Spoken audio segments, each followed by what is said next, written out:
నాగర్ కర్నూల్ సమీపంలోని ఉయ్యాలవాడ గురుకుల పాఠశాలకు చెందిన విద్యార్థులు అస్వస్థతకు గురై ఆసుపత్రిలో చికిత్స పొందుతున్న సంగతి తెలిసిందే। ఈ సంఘటనపై ప్రిన్సిపల్ లలిత మాట్లాడుతూ స్టూడెంట్స్ సరిగ్గా తోడుకొని పెరుగు తినడం వల్ల అజీర్ణ సమస్య ఏర్పడి వాంతులు కడుపు నొప్పితో అస్వస్థతకు గురయ్యారని అన్నారు। ఆసుపత్రికి తరలించి వైద్యులు చికిత్స అందించామని అన్నారు। విద్యార్థులందరూ ఆరోగ్యంగానే ఉన్నారని వివరించారు।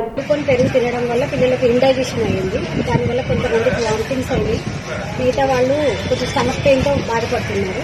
వాళ్ళందరినీ గవర్నమెంట్ హాస్పిటల్కి తీసుకొచ్చాము సార్। నిన్న 9:30కి తీసుకొచ్చాము।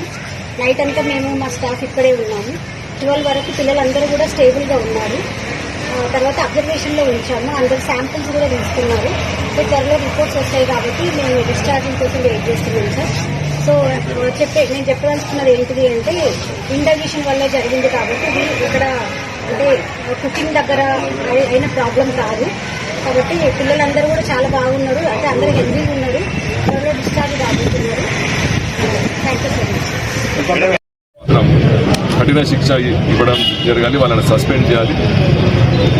ఏమైనా సరే మనకు ముఖ్యంగా మన ప్రభుత్వం వచ్చిన తర్వాత స్టూడెంట్స్కు ప్రయారిటీ ఇస్తున్నాం కాబట్టి స్టూడెంట్స్కి ఇటువంటి చేస్తే మేము సహించము, మా ప్రభుత్వం సహించదు, మేము సహించం, వాళ్ళ మీద కఠిన చర్యలు తీసుకుంటామని తెలుపుతూ ఈ స్టూడెంట్స్ కూడా అతి త్వరలో బాగుకావాలని కోరుకుంటూ సెలవు.